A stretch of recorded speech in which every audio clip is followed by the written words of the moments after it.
Greetings, Toffees. We are back to recap Everton rescuing a late point at home against Leeds. The score finished 1-1 through Thierno Barry's late equalizer.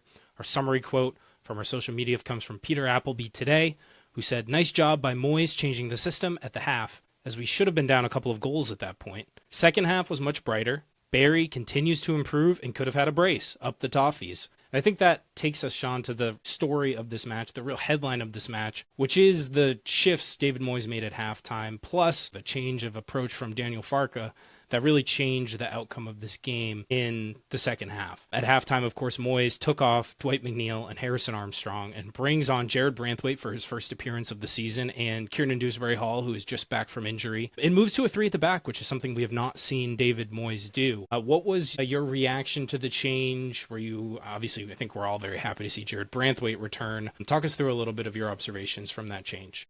Well, I think James' start of the first half was as abysmal as we've seen. I think the last time we played that bad was against Leeds, right? So for us, I think any change would have been good. And I don't blame David Moyes as much, right, for that first half. I think once again, it's just the personnel he's given, and I think it was just a really bad matchup for us. I think we'll go into it with the Leeds lineup, but it's just a very athletic group, and as hardworking as Everton is, the athleticism for a lot of our players, especially those out on the pitch, the two that were taken off, so Dwight McNeil specifically, right, was really kind of exposed today, if you didn't know it before. But I love the wrinkle, right? At the end of the day, I think you're down 1-0 at home. You don't want to feed once again into this just kind of terrible home form when you have like an optimistic result that can go your way and to move you up the table. So I think for him, it was really kind of low risk, but then at the same time, who knew kind of the health of both JB and KDH, right, coming into it. So of course, very excited, right, that they,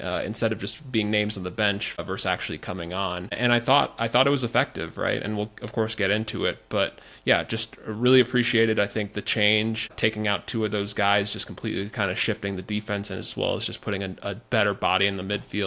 And then, of course, just kind of seeing Garner shift a little bit left and Jai having a little bit more of a floating opportunity. And then, of course, the later changes where I get to, where I just love the aggression from David Moyes, right? So I think he gets a tough rap, and a lot of it's deserved on his substitution patterns or the lack thereof, but thought he did a good job today in managing the game. Agree with everything you said, and I think that last point's a really valid one, that first half was abysmal, atrocious in a lot of different ways, but it's never really like an assumption. Everyone was crying out, right, all over social media and in our Discord for changes at halftime. But with David Moyes, you don't really know if he's actually going to do something. He very reasonably, based on his previous patterns, could have just kept everything the same. We have seen him make halftime changes in the recent past.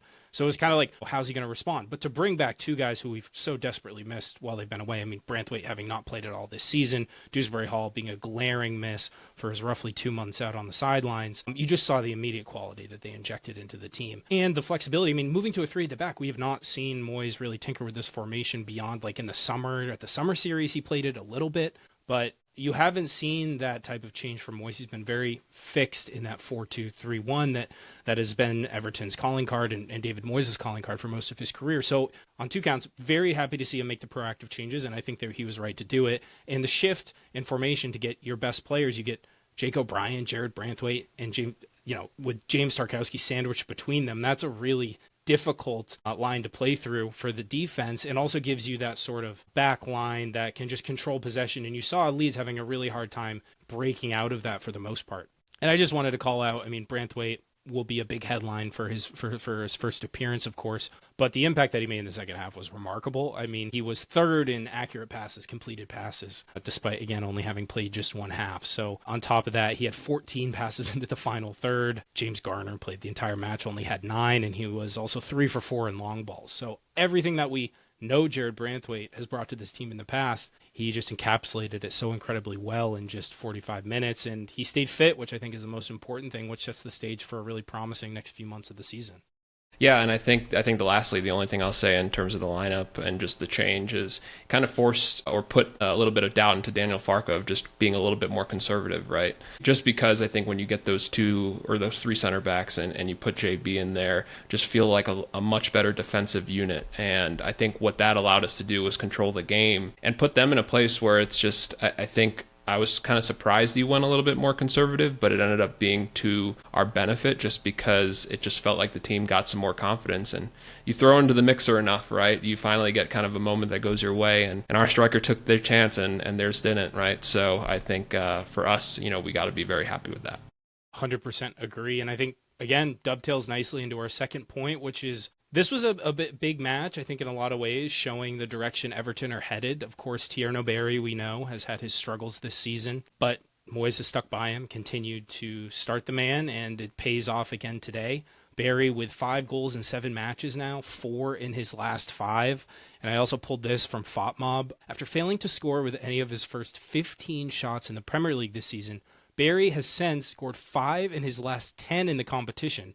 And since the start of December, only 3 strikers have more goals than Barry, and those are Ollie Watkins, Dominic Calvert-Lewin, and Erling Haaland. So in good company. And I think on the striker front, you also have to look at this as a coming home of sorts for Dominic Calvert-Lewin, his first visit to the new stadium after, of course, leading the line for Everton for so many years. And you see this sort of contrast of what we let go, and we know that he's having an unbelievable season for Leeds, and I think both of us are extremely happy to see him fit and firing. Glad that he didn't score today. But then you see what Barry, after Moyes commits to him and gives him the starting minutes, is finally starting to be rewarded, and you see how well Barry has adapted. And I don't think he had the most amazing game or anything like that, but he showed up and made great opportunities out of a couple of half chances, just took his chances really well, and has done that, for the better part of over a month now.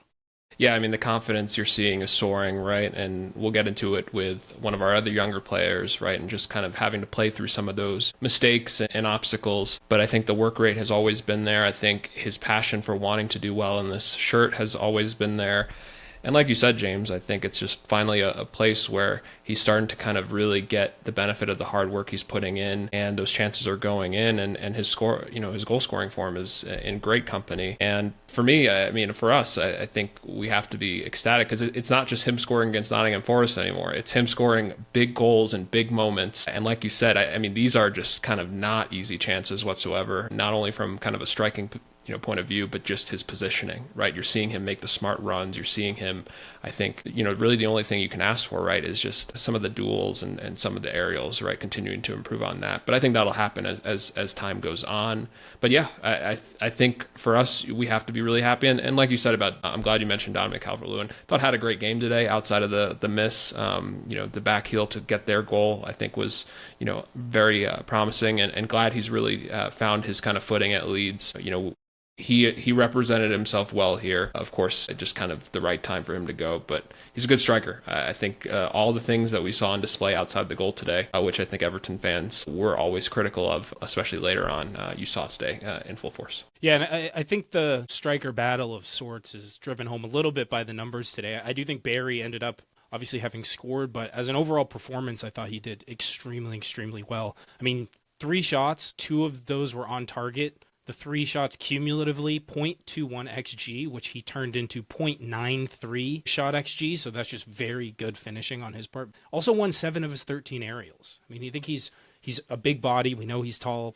I think he's struggled a little bit with the strength side of the Premier League so far this season, but 7 of 13 aerials, over 50%, very good against some pretty physical center backs. Only 1 for 5 in ground duels. I think this is where he continues to struggle, I think, a little bit, battling guys in possession on the ground, but that will continue to develop again. We're just seeing this is still the very, very beginning of this guy's career, and he's got a long way to go. And DCL, you mentioned his performance. I agree. I thought he was very good. The first half, I really had a little bit of FOMO, like Everton, dang, why did we re-sign this guy? But at the end of the day, I think it was best for all parties to move on. And I think as a fan base, we were all pretty much ready to see the back of him. Dom, despite some good moments and being very unlucky not to score, only 2 for 6 in ground duels, 4 for 17 of aerials, 0.50 XG and 0.44 post-shot XG. So you mentioned, Shan, kind of the finishing has been what was always criticized about him at Everton. We saw just a little bit of a glimpse of that today. And the last thing on Dominic Calvert-Lewin, I think this obviously is a tough matchup for him, not only going at like giants, physical guys in Tark and Jake O'Brien and eventually Branthwaite, but also guys who he has played against in training for years and years. So they'll be very, very familiar with his game. So it was always going to be tough for him, I think, to perform. So given the circumstances, I think he did all right. Last talking point, Sean, before we get into lineups and the rest of it, is this, and I guess this indirectly gets into the lineups, is this match was kind of crazy to see game over game the options available for David Moyes. We saw, of course, Njai and Ghana coming back after winning AFCON, and they go straight into the lineup. You saw Dewsbury-Hall on at halftime, plus Branthwaite, who hasn't played this season. You saw Charlie Alcaraz back on the bench as well. And this match represented Michael Keane's final game of his red card suspension, his unjust, unfair red card suspension. And, he might be the one guy where you're like, well, maybe he could, he can stay out for a little bit longer. But this was kind of shocking to me when I checked the lineups just to see, wow, this bench is extremely good quality compared to what we've had to deal with for the last couple months. I mean, it felt like Christmas morning, right? Where it's just you see all these people come back, and of course we'll get into the Jack Grealish news a little bit later and discuss that in a little bit more detail. But yeah, I assumed Tim was back, and of course, so it's just like funny because it just felt like a family reunion of sorts, right, where everybody was just back in town and ready to go. So no, really happy for, of course, us as the fan base, but then of course David Moyes, because I think we were just wondering, right, when you have all of your players at disposal, how do you use them? And I think he answered that really well today. Yeah, and I think it just bodes well. Like, he got some of these guys back in, got them minutes, and just setting the stage for the season going forward. But we're not here to talk about the rest of the season just yet. We do want to talk about the match. I think we wind the clock back. We talk about Leeds' lineup, Sean. They've been in pretty decent form. They look very comfortably safe at this point as far as relegation. It seems like they'll come up and stay up. And they made some good signings, and they have some guys playing very well for them. Yeah, this is a team that I think we talked about quite at length in regards to our PL preview. Check that out if you haven't, because I think this is going to be a blueprint for a lot of promoted clubs going forward in regards to athleticism. I think just kind of skill. You really saw that they had a specific strategy in making sure that if they weren't the best team, they were definitely going to be a team that was just not going to be beat at specific positions, such as the midfield, and I think really just big, strong center backs. And it's not like your typical kind of set-piece merchants. I think they've done a really good job, and I think Daniel Farke has answered a lot of critics in regards to his ability to manage at the Premier League level. So getting into the lineups, I think a big miss for them is Gabby Goodmanson, who has had a really good season for them. Of course, Ryan has talked very highly of him. Would have been a much-needed left back for us. I think would have slotted well. But, James Justin replaces him at kind of left wing back. Was interesting to see how he would do, and he just carved us up the first half. And then you look at Jacques Bijol, who is out as well, a massive center back. You put in Sebastian Bourneau, who had quite an interesting day, big in key moments, and then, of course, on the goal. But you look at Joe Rodon and Pascal Streich, just very, common Leeds center backs that have been there for a while. The midfield, to me, is kind of where they shine. Anton Stock has been excellent for them, just one of those guys that can absolutely progress the ball. A ball winner as well, just the way his defensive contributions almost per match are excellent, and he takes a mean free kick. And then you have Ilya Gruev and Ethan Ampadu, who's really made him a name for himself in Leeds and has done a very good job for them. I think one guy that we've been linked to earlier in the window, Jayden Bogle, of course, at right wing back, just a very solid attacking wing back for them. And then I was just kind of curious on how they would show up today. You look at DCL, he's been, of course, the starter for most of the year. And then instead of Noah Okafor, who's been a very good signing for them as well, they decided to put Brennan Aronson, who's really had a very excellent kind of 2-month stint right now. I think he just fits Farke's system very well, the high press. I think you're seeing a lot of you saw the athleticism, right? I think that's the one thing you can see just off the screen, especially in the first half. But it's a team that I think, might not have the biggest names, but I think has done a really good job. One loss in the last 10. I think the weakness for them is 2 shutouts in the last 19, right? So it's a team that will score goals but can also give up goals. But they've done a good job. They a lot of draws, but I think at this point, of the season, if you told them that they would be kind of where they are in the table, I think all Leeds fans would take it. So credit to them, I think, for so far a good season. Yeah, I think Leeds have done a tremendous job, and I know there were times very recently when people were asking major questions of Daniel Farke. Like, was he the guy? Should they let him go? And I think, form turns. He's starting to get the most out of some of these guys. I mean, Brendan Aronson, as we get into kind of the timeline today, tore us up the first half. He was relentless both off the ball and with the ball, driving the ball forward and then pressing us, putting Nathan Patterson, in some really tough spots, made him very uncomfortable. But we get into the match, and it's starting out NJ on the left, which is, with the Jack Grealish omission, we know the stress fracture in his foot puts him out for 3 months or so. Maybe the only bright spot of that, or bright side of that, is that you do get Iliman Ndiaye playing in his preferred position on the left, where I think he's more effective. However, you then also have Dwight McNeil on the right. Early stages, I saw him, at least when the ball was switched, dropping into the middle a little bit more, similar to what we saw against Villa. Not so much off the ball. That is just never a recipe for success, and it certainly wasn't. It's kind of a cagey first 10 minutes or so. Everton were, I think, the kickoff a little bit on the front foot, pushing, pressing, but Leeds quickly respond, and after that, pretty much, I think, controlled the majority of the first period of play. There was a scary moment when Barry went down with basically a no-contact injury of sorts, where he's grabbing his knee, he's rotating his hip. That made me very scared, but he goes off, and we're playing with 10 men for a little bit. We give up a shot, and then he comes right back on, and played the rest of the match, obviously, until he was subbed very late on. Yeah, it just felt like pure domination from Leeds. It just was one of those where just felt like, I think, like you said, decent kind of start to the game, and then just it's almost like we shut off again. Similar to the first time, where it just felt like they can do anything they want. Anytime they had the ball, it just felt like they get into their positions. And I thought their high press really destroyed us. From a center back point of view, I just saw a few times just Tark try to pass the ball to the right or left, and somebody's right there. So it just felt like the formula was way off from us. And I think from a midfield perspective, it was just a complete mismatch. It just felt like any of our midfielders, and it's not one in particular, outside of, I think, just Dwight, once again, you look at the athleticism on display. I know I've said that a lot this pod, and I will continue to in a game like this. It's just a horrible matchup, and it almost feels like it's a 10 at times. It did, and I think although Leeds were definitely getting in dangerous spots and they were kind of commanding the game to an extent, I thought our defense was there, at least in the first 15 to 20 minutes or so, kind of blocking any decent shots that they had. They didn't really threaten Jordan Pickford very often. And then you have this moment in the 23rd, kind of the first glimpse of life from Everton after maybe the first 5 minutes, and it's that Thierno Barry, when he takes that touch by the defender into space to run onto it. He drives all the way forward into the box, but just gets a little bit unlucky.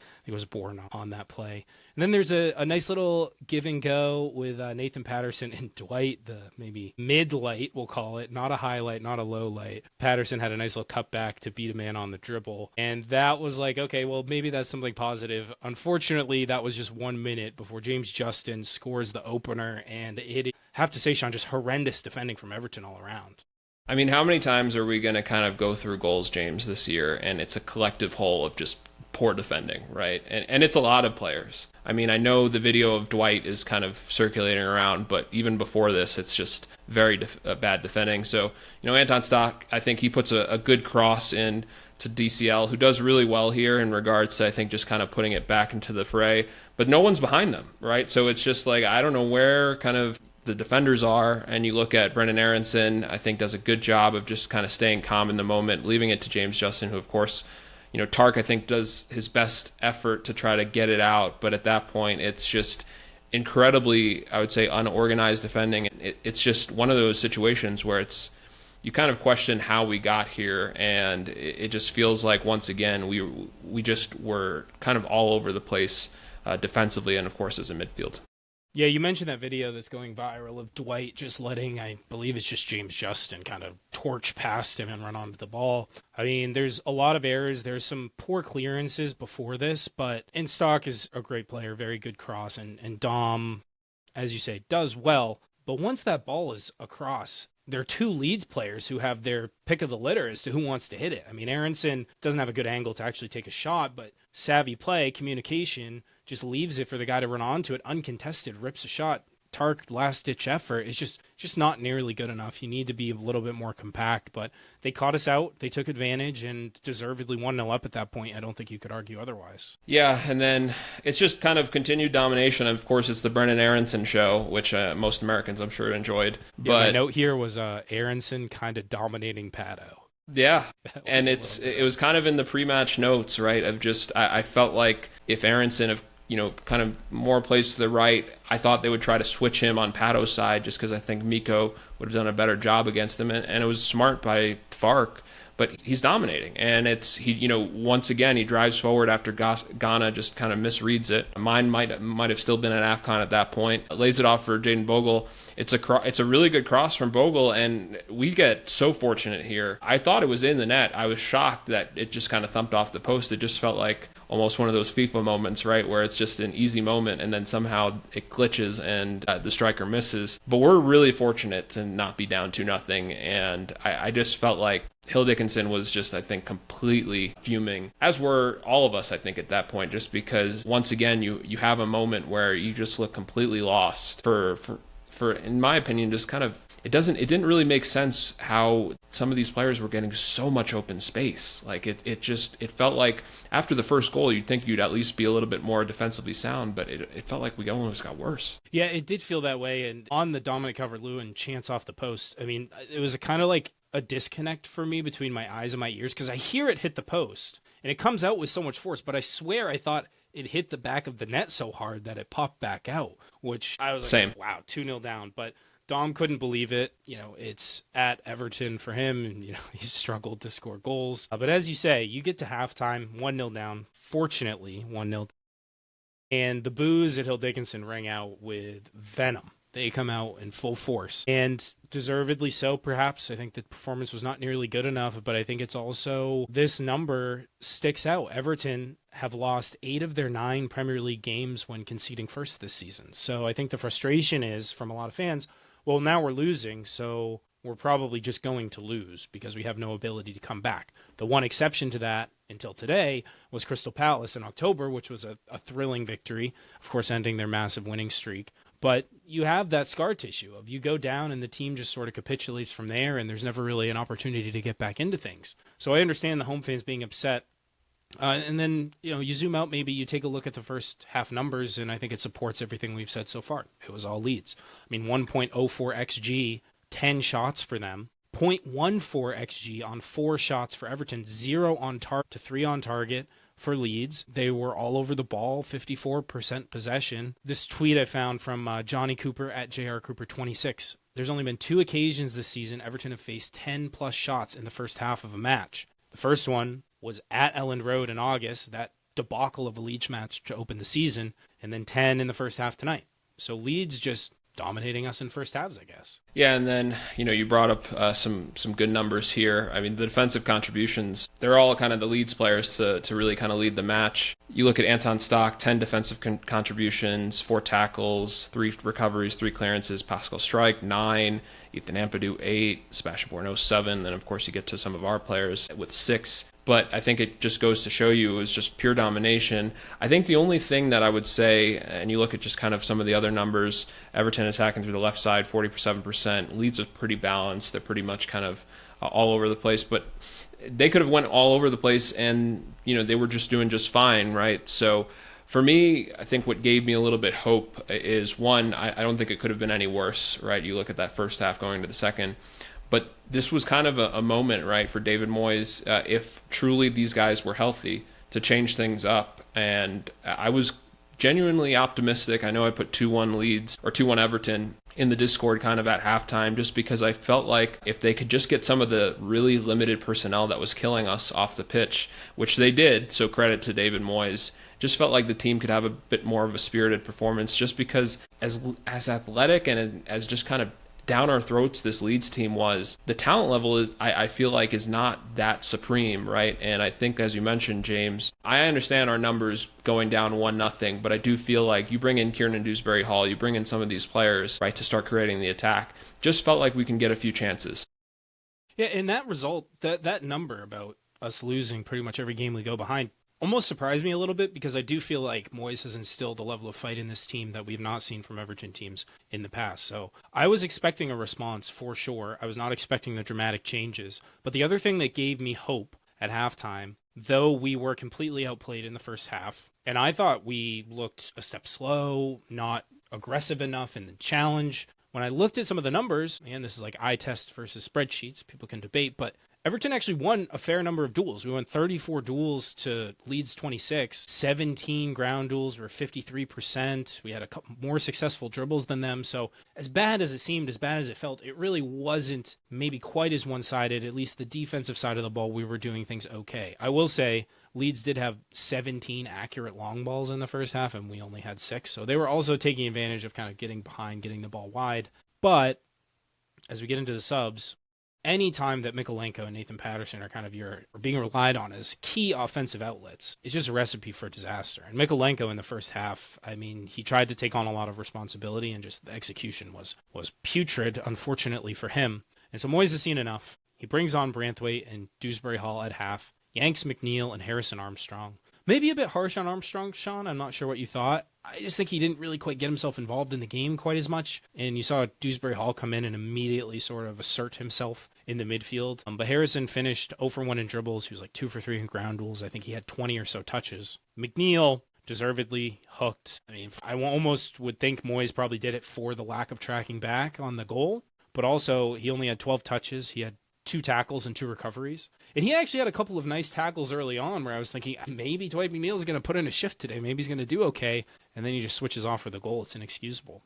Yeah, I think on the Armstrong piece, and I think Moyes mentioned it in his post-match, but it was more of, it's not really Harrison Armstrong, it's just more of the situation and game state, right? So like I think it's just not it wasn't a good matchup for him, and I just think what he was asked to do, it was just kind of a really tough ask, whereas, you know, you look at someone like Kiernan Dewsbury-Hall, commands respect on the ball. I think just in a matchup like this, a little bit more mature. So nothing against Armstrong, right? These are the moments you want him to continue to kind of learn from, and I don't think he really should hold his head in shame. Like you mentioned, Dwight McNeil's start to the game was a little bit better on the defensive side, but I just think this league has almost turned into, and especially this matchup, you see when you just kind of are facing some hyper-athletic players. He is just, his awareness and brain, I feel like, are there, but the actual like execution of these moments of him getting to the spots just aren't, right? And so really hate to kind of like personally continue to pick on our players, but it's a glaring hole that just is just really hurting the team right now. And of course we'll get into kind of just, that's a big part of, you know, why we're really kind of gutted about the Jack Grealish injury. But then you get into the 59th minute, right? And game starts really well, by the way, you know, second half. You see the spirit of the team kind of really starting to take place. And I think it was just funny when the announcers were the Moyes shellacking or whatever they were talking about at halftime.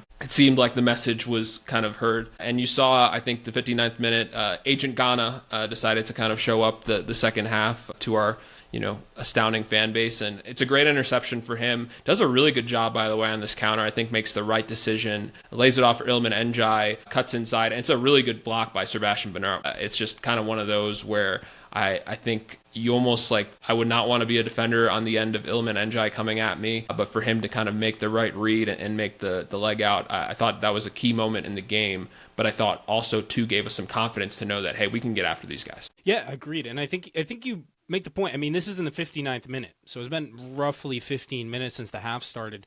And I think early on you saw, obviously, a change in formation, a team formation Everton are not familiar with playing. You saw a little bit of trying to figure it out. Like, where does Jake O'Brien want to be? Where does Branthwaite want to be? How does Tart kind of support them?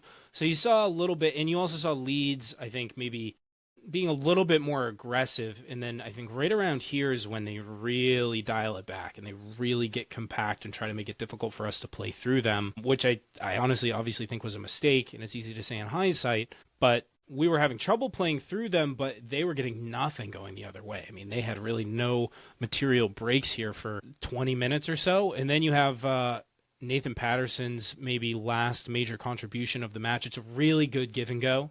Garner to Nathan Patterson, back to Garner. And this is where Garner does a great job finding Thierno Barry. Barry does incredibly well here to get a shot off with the outside of his foot curling to the far post, forces the save from Darlow. It's a great save. It's a great hit. And between those two opportunities within 3 minutes of one another, the crowd really started to come alive. You started to hear Hill Dickinson through the broadcast light up, get behind the players, and start to make the atmosphere really difficult, I think, for the visitors. And then you saw Daniel Farke make a substitution, brings on Tanaka for Gruev, who I believe had picked up a yellow card just a couple minutes prior. Leeds had a point. They had a couple guys pick up yellows in quick succession. And then Moyes responds to that with Tyler Dibbling coming on for Nathan Patterson right around the 70th minute. And another change in formation here, going back to a back four, which I think probably makes sense. Gave Dibbling the opportunity to really push up on that right-hand side. We talked about sort of the changes that took place right at the half as far as personnel. But Shan, your reaction, I guess, to both the Barry shot and then the Dibbling substitution.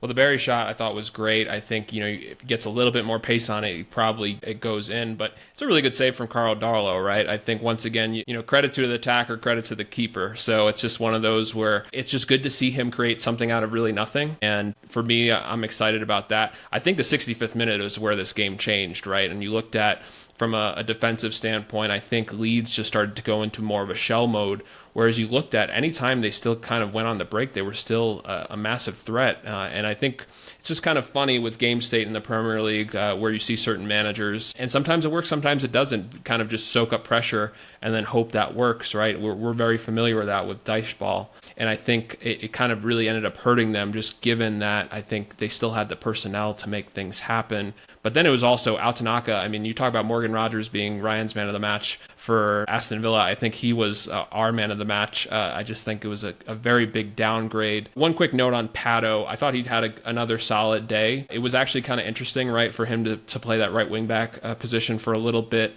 I thought he did just fine. Like you mentioned, that moment for him. It's just good for him to get some kind of key minutes in a time where we needed him to play, and him show up and not get injured, and I think just put in okay to good performances. I understand defensively he's still going to be an issue, but I just thought he was solid enough. And for us, I can't really ask much more than that, right? For a guy that's been so in and out of the lineup. But I understand from Moyes' perspective, right? You soak up pressure, you start to be able to kind of, that back three does what it needed to do to kind of get you back into the game. To go to a back four, right, to get somebody else up a little higher, it makes more sense. But James, I think you got to start with the 75th minute and this goal, because it's a really good one. It's a special move. It's a special move, and it was building for Everton, but it also felt like one of those where we maybe could get a couple great chances and still lose the match. And Thierno Barry said, no, not today. And it's a good move. It starts moving all the way across the center backs. I think it starts over on the left-hand side with Jarrad Branthwaite, goes to Tark,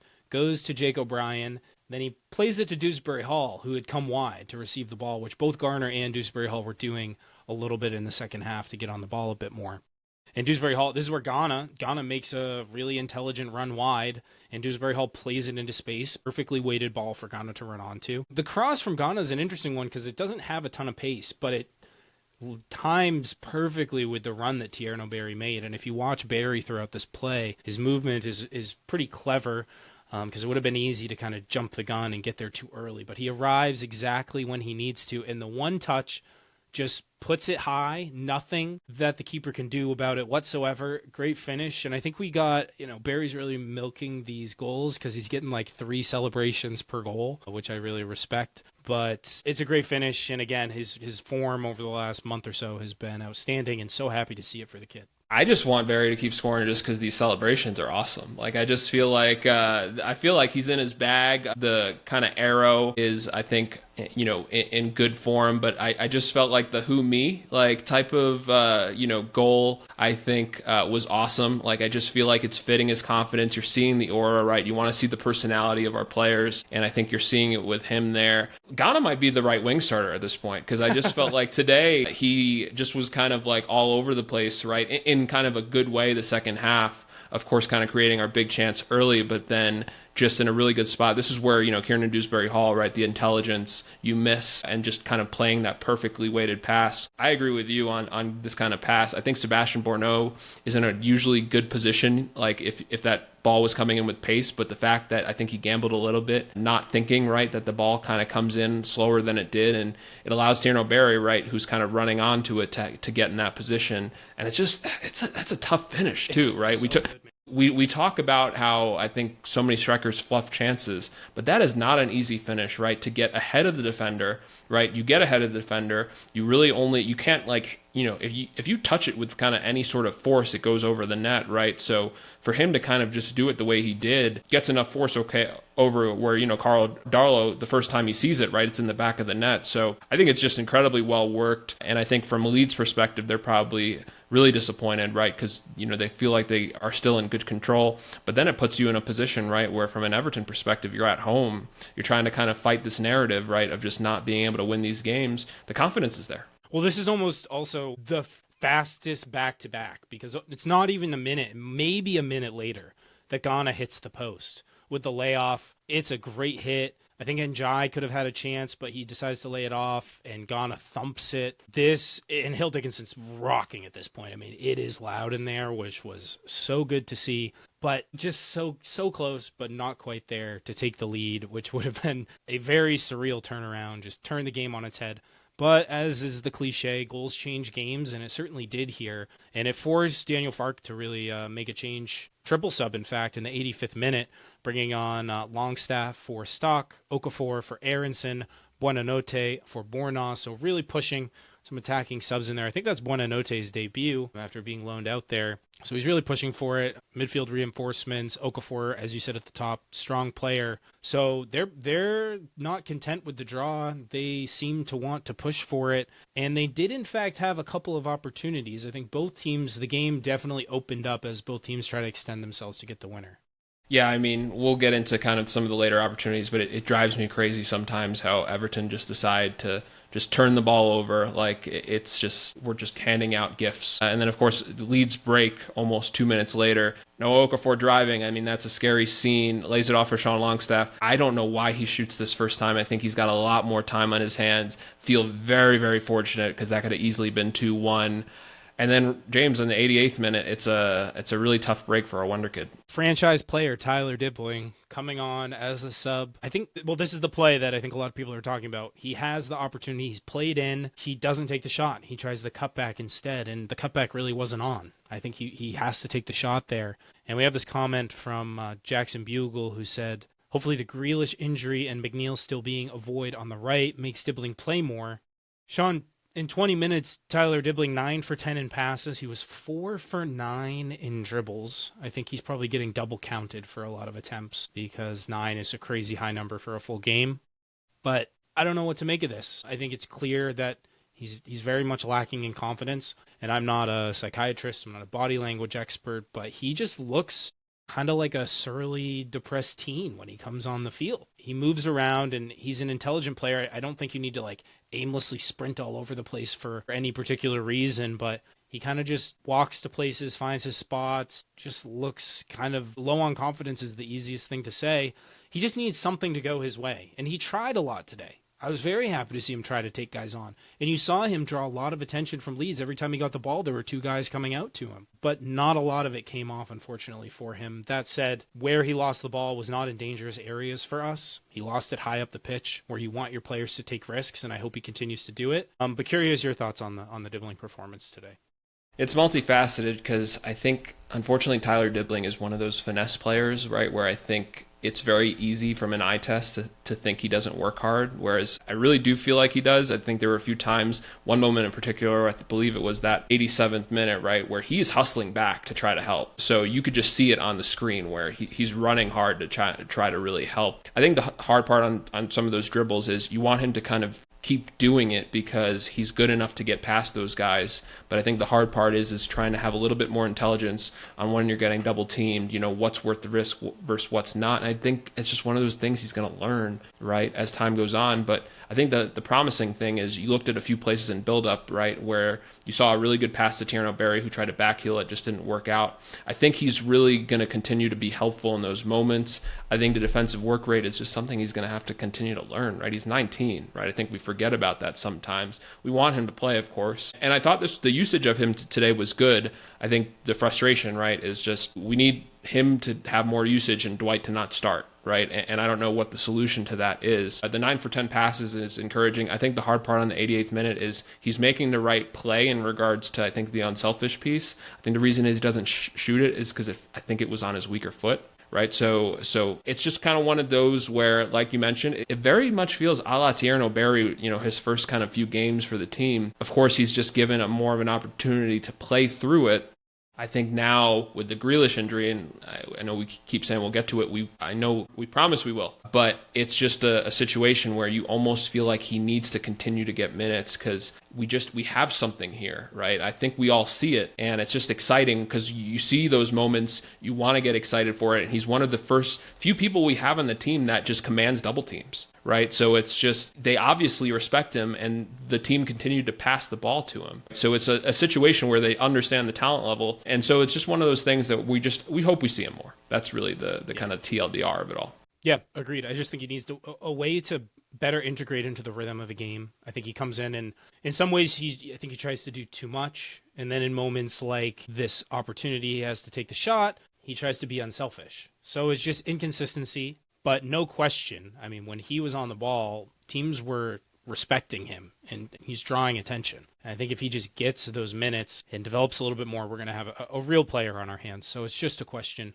of when is he going to have that breakthrough moment that really revives him and instills him with confidence. Because if this is him at low confidence and he's still trying all these dribbles, and even though it's not always coming off, once he gets in his groove, he's going to be a real problem for this league. So I'm looking forward to that. Anyway, we kind of close things out because I think in the 89th, we bring on Beto for Barry. Barry deserved a good send-off, and I think he got it. You're pushing for Beto to maybe cause some chaos in the last couple minutes. Alas, it was not to be. We did give up a couple late corners to Leeds, which was nervy, and nothing really came of it, thankfully, because we had some giants in the box to defend. And it takes us to full time. And you have to say, Everton deserve a draw here based on the second half performance alone. I mean, Leeds created 0 big chances. They had 4 shots, but none of them were all that threatening, really. Everton had 6, the big chance. I mean, Jordan Pickford just had 1 save. I also, other numbers here, I mean, 15 touches in the box for Everton to Leeds' 7. And Leeds, while Everton were maybe on the back foot a little bit, I mean, it's almost 70% possession for Everton. Leeds had 20 tackles in the second half alone, clearances. So they were very much on the back foot. And still Everton, 1 more duels than them in the second half, 1 more aerials, 8 successful dribbles to their 1. So all in all, I mean, Everton clearly the better team once we kind of found our rhythm in the second period of play. And you say, okay, Leeds were the better team in the first half. We were the better team in the second half. Both teams scored in either half. It's a fair draw. I kind of view it this way. I think it would have been very fortunate for Everton to get 3 points from this if we had just scored 2 goals inside of 3 minutes and win it. But I don't know. The home form is a little bit of a concern. It's hard to be. You always feel a little bit better when you come back to get the point versus concede to drop 2. Other number that I thought was kind of interesting from this one, Everton finished with 538 passes in the match, which is the highest total this season. So I think it just shows, the 3 center backs kind of dominating the ball right around midfield, spreading it around, but just the level to which Leeds sort of went into their shell and tried to prevent us from breaking them down. Yeah, I mean, I think I take a lot of encouragement from the second half. Of course, it kind of really breaks this streak of just having these like awful home performances, like when you have a chance to kind of do something in the table. And of course, it's not 3 points, right? So that's where some of the disappointment comes, James. But I think, as you mentioned pretty eloquently, I think it's a fair point for both, right? Leeds dominate the first half, we dominate the second. I think the 538 passes metric is interesting because you almost look, our most talented personnel outside of Jack was there, right? So you just felt like they did a pretty good job also of being smart and trying to break the low block. And it felt like it was somewhat successful, right, to kind of create chances while they were really trying to stay compact. So I give credit to the team. I give credit to David Moyes. I thought he managed a pretty solid game today. And it's just kind of one of those where, you look at the last fixture of Villa, you get 3 points. It's tough to continue to kind of get these tough results at home in the right direction. I think as you get some of the more talented personnel out there, it just feels like these kind of results will start to dwindle as time goes on. Exactly right, Sean. And I think we talked about a lot of strong performances already today. I mean, Tierno Barry, Jarrad Branthwaite, and others, some not so good ones. But for our good performances, we picked none of those guys. I went with Jake O'Brien. I think Jake O'Brien at center back continues to impress me at the very least. I think he's been outstanding. And he basically, when you think about it, played 3 positions today. I mean, he played center back, and then he played kind of right center back in a 3, and then he played full on right back for the last few minutes or so. And he finished the match with 6 clearances, 4 tackles, 5 for 7 in ground duels, 5 for 6 in aerials. And I think that trio with Tark in the middle and Branthwaite and O'Brien on either side, and Tark just kind of sitting deeper and allowing those other 2 guys to step up is promising in theory. But you know what also I'd really like to see? Just take Tark out of the equation and just put those 2 super athletic guys next to each other and let them push up. We can play a little bit of a higher line. O'Brien in possession, maybe it's not as much of a strong suit for him, but he can still ping it around a little bit. And Branthwaite just elevates the level of our back line to play the ball so dramatically. He gets my tip of the hat today. Credit to him. In Michael Keane's absence, Jake O'Brien has only stood to benefit, and I think he's capitalized on the opportunity to move to his true position for the last few matches. I know people are going to be very disappointed at my man of the match today, but I want to say 2 things beforehand. First, congrats to James Garner for his contract extension, and a second congrats to James Boyman for getting the first shout out on the post. So given that he's gotten a lot of love, and I feel like I've done my job, I think I need to choose somebody else for this week specifically. Not to say, by the way, James Garner, I know we didn't talk about it, James, had the smoothest slide tackle I think I've ever seen in the first half, right? So, that's the man of the match performance in regards to stat I will give for him today. I'm going to go with the other Ghana, and that's Ghana Gay, of course. Not for the first half performance. If you want some entertainment, look up some tweets from fans, and they're just, so I'm not going to excuse that, but truly the second half performance was Agent Ghana at his finest. 1 assist, 2 key passes, 1 field goal on target, 6 recoveries, 3 interceptions, and as mentioned, completely lifeless first half turned into just, I think, a very spirited performance in the second half. Created 2 of the best chances today, right? So as we mentioned, just comes right back from AFCON, plays every single minute, and it took him a half, but he really just kind of elevated his performance as the new personnel came on the pitch. And like I said, guy on the right wing just looked like natural. Like it almost felt like just kind of he turned the clock back a little bit on some of kind of our movement and progression forward. But I think just one where it was kind of tough because I felt like there was no standout performances. Of course, Thierno Barry, like you mentioned, could have easily been given it for the goal. But I do feel like his second half performance, Ghana specifically today, was a major catalyst in why we really got a point out of this. Yeah, I think it's a great shout. I almost picked Branthwaite again for his second half impact alone because I thought he was so good. But I gave it to Jake because he played the full match and did admirably. All right, getting into the tail end of things here, Sean. We got a few listener comments here.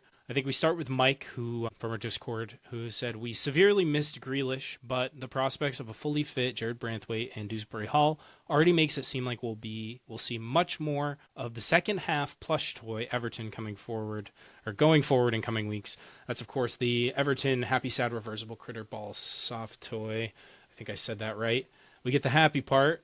I think we're somewhere in between today, but yeah, the Grealish, we've talking about it now like 6 times on this episode. Jack Grealish is out for 3 months. What do we do? What's going to happen, Sean? I'm pretty sad about it. I'm just kind of trying to joke to lighten the mood. It's depressing. Yeah, it's really tough. I mean, as the club has just continuously really just kind of praised Jack, and Jack, rightfully so, just kind of showing that love back. Of course, a massive just kind of locker room figure, just given kind of the current state of Everton. It's just kind of tough because I don't know what you do timing-wise. Of course, if it's 3 months and that's best case, right? Hopefully best case, it's a little less than that. I know we had a bit of chatter in the Discord. If they send him back, I think that's more wishful thinking at this point, just given, I think, there were a few points, right? You do all these things and then you send him back on loan, but I just don't know how these things work, so remains to be seen. But I think the positive to this is Iliman Ndiaye playing left wing. The negative to this is Tyler Dibbling not being trusted enough, right, to play a full 90 or play this. So it makes you wonder, just given the timing of it being before the window, do the club try to find some sort of loan option to get somebody in to just kind of be the debutant, right, for a few months for their sake, right? It's playing time in kind of a club, right, that can kind of go anywhere on the table at this point, from a positive standpoint. I think the floor is pretty, solid, but it's just tough because you saw it today, right? Like the biggest thing that, Jack's had a good season for us, but he really puts Dwight on the bench. And just think of a lineup, right, like today, where Jack's part of it and he's kind of drawing attention. It just makes it a lot better of a product. And it's kind of one of those, I'm really sad for Jack because it just feels like it's been a bit of a renaissance season for him. And it just, it's a tough one to take. And it kind of makes you think of what the club does going forward. So I don't know what your thoughts are, James. Yeah, gutted for Jack because I know he seems to have really taken to Everton, and Everton fans have very much taken to Jack. The long, thinking beyond just this season, obviously the short-term implications you already talked about. I do wonder how this changes the thought process for whatever negotiations were going to take place for Jack Grealish in the summer. It certainly doesn't boost his value to Everton to be out for 3 months. Do you turn, it's not a season-ending injury, I guess. In 3 months, we would still have 3 or 4 games left, albeit one of those would be against City. So best case, he plays another 3 or 4 times in May for the club, and hopefully that happens. And then you're looking at, what are you willing to pay for this guy who's had pretty solid output for the most part, very good output, I think most would say, but is 30 years old. Do you really want to extend yourself for 30 million? Is that a price that Everton are willing to invest in this guy who's unfortunately probably past his prime? I mean, his game doesn't rely as much on his acceleration or the typical athletic traits that you might want in a winger. But I don't know. To me, this is kind of a red flag. And if for a certain price, obviously you buy Jack Grealish, it's a no-brainer. But I think that price has come down in my brain a little bit since this injury. And it's not really his fault, but it just kind of is the nature of it. And I also think, the benefit of Iliman Ndiaye and then thinking to next season, Dibbling starting. I think he should probably be in the conversation to start every week. And you put, assuming Ndiaye's still here, him in his best position. We'll see how it evolves. Stress fracture in the foot also, depending on where it is in his foot. I'm not a doctor, but that can be pretty debilitating, hard to recover from. It can be a pretty simple thing, or if it's in the main part of the foot, there could be some long-term complications potentially. We shall see. I am not a doctor. Don't listen to me on medical matters. Next up, we have a comment from ZXYQU from our Discord who said, "This seems like a 1-point gained type of game. For the better part of 55 minutes, we were getting outplayed with another poor team set up to start. Credit at least to Moyes on the change and an early one, but also the players for getting back into it along with the crowd. Saved by 2 great runs for Ghana and Barry, saw the game out. Missed chance again at home." Yeah, I think it comes back to first season in the new stadium, Sean, and there have been some kind of lackluster performances across the board, but agree with the initial point, which when you score to equalize instead of concede to draw and drop the points, it always feels a little bit better. Yeah, I mean, it's funny because it just feels like when we lose badly, right? So it's the losses really stay in your memory, but it kind of almost overshadows some of the good wins that we've had at home against decent opposition. I agree with ZXYQU in regards to 1 point gained. I was coming into this match, and you can talk about my mentality and make fun of it whatsoever, but I thought going into this match, a point I'd be content, 3 points I'd be elated. And that's not to discredit Everton's home form, it's just to credit Leeds have been on a really good run of form. Don't think they're a good matchup for us. And I understand it's the table and they're below us, but that's just not going to kind of be the answers for everything. I mean, look at the lower end of the table this weekend and look at the results, right? Forest beat Brentford, right? West Ham knocked the socks off Sunderland. So it's not as simple as just, the home form sucks, right? You have to look at the matchups, and I give us credit actually for, a negative matchup on our part for finding a way to get a point, right? I think that's just positive momentum you can take into some of these kind of future fixtures at home. And it's just good because we've been a great road team. And so you give a lot of credit for David Moyes on that. But now it's just about getting back to just kind of making sure that these stains at home are minimal. Yeah. Agreed. And I think sort of on that note of our approach to matches at home versus away, we have a comment from Nebula 1979. Shout out to Kevin, regular contributor of the show. And I think you got pretty much everything right here. But the one thing I wanted to key in on to talk about with you, Sean, was the comment, oddity of Mykolenko pushed up high again. Why not Asnu last 15? Start Dibbling. Home form problematic. And I think it's a valid question. We've asked it many times on this pod, so maybe it's beating it into the ground. But in that match, if you really want to push for the win, you want to get a little bit more offensive, and you're already playing kind of a 3 at the back, you really want Mykolenko as the guy you're relying on as your offensive outlet, that is prime Adam Asnu type of situation, both to set the kid up for success, but also to contribute positively to the team. I think limiting the amount of work he has to do defensively is how you probably get the best out of him at his current stage of acclimation to the Premier League level. I mean, at this point, I kind of genuinely feel bad for Mykolenko because it's almost like when you do something at work and you're just not equipped to do it. And it's kind of like turning into that for Miko when he's kind of pushed forward. That's just not who he is, right? And that's just not trying to belittle him or just make fun of him, that he's just not an attacking fullback. Disregard whatever ESPN said during the cup match. So for me, it's like just annoying because you ask him to kind of be an attacking fullback. He's not. And you have somebody on the bench, right? And I'm not kind of saying that this kind of game state has to happen for the 90 minutes, but I think this was a match, right, where, you look at Adam Asnew. Of course, he has a good cup match. Moyes kind of says, he might be in contention for some minutes. I think this is one where why not throw him the last, 10, 15 minutes and just give him an opportunity, right, to kind of help just, especially with how much better defensively we were. I think that was a place where it would have been kind of interesting to give him that opportunity just because, it's getting really hard to watch Mykolenko on the offensive end. It's, you're starting to see some Scott Sterling moments on just him on the ball. And so it's just, like I said, I just feel bad for the guy because it's just not who he is, right? He's a defensive fullback that, is decent at that and, has a plus match at most times when he's kind of focused on that piece. But you can just see the confusion on his face when he's just trying to kind of make certain balls. The crosses, the volleys, they're just not working out. Yeah, unfortunately for Adam Asnew, it feels like the Sunderland match is, or at least that match context is now the only circumstance when Asnew will come in. Meaning, like, unless we have absolutely nothing to lose, as in we're losing and we need a goal to level, I don't really see Moyes trusting him to come in and have to do any sort of defending to, keep a game level or protect a lead. And so that just might be kind of the level of trust that the manager has in him at this moment. I think that's misplaced. I think that's wrong, but we'll have to monitor the situation. And much like I was proven wrong today about Moyes' proactive changes, maybe I'll be proven wrong again. With that said, Sean, we look at the table now. Everton did have the opportunity to move up on 35 points, which would have put us in 7th. Alas, we are only on 33 in a 4-way tie between 8th and 11th now, level on points with Brentford, Newcastle, and Sunderland as well, through 23 matches. Perfectly mid-table with a -1 goal difference, sitting in 10th. With a bunch of winnable matches coming up and guys finally fit, it seems like. So I don't know, Sean. I mean, this could be the platform to push for Europe. But I think also this game is the perfect example of where this team's at. We've been in multiple games this season where it's like, win this, you go to the European places. And we've pretty much botched all of them at this point. And I think you're just kind of seeing the ceiling of this Everton team at the moment is like, you're not going to be able to get over that final hurdle, but you're also not going to lose 4 or 5 matches in a row. You're just going to be very back and forth.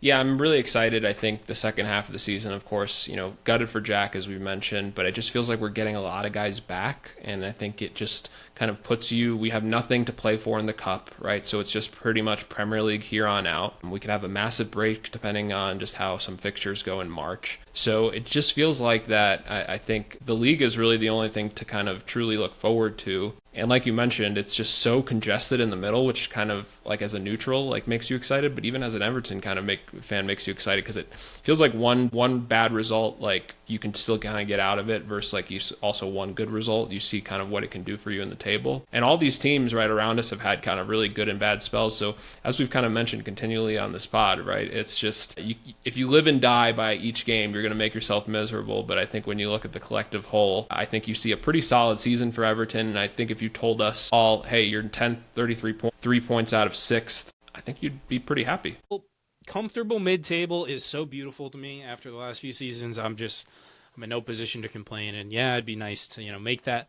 final hurdle up. Looking at those teams, I mean, I hate them, but we're hundreds and hundreds of millions of pounds of spend behind all of those teams in the top pretty much. So for us to, overachieve to that extent, it might just be a bridge too far.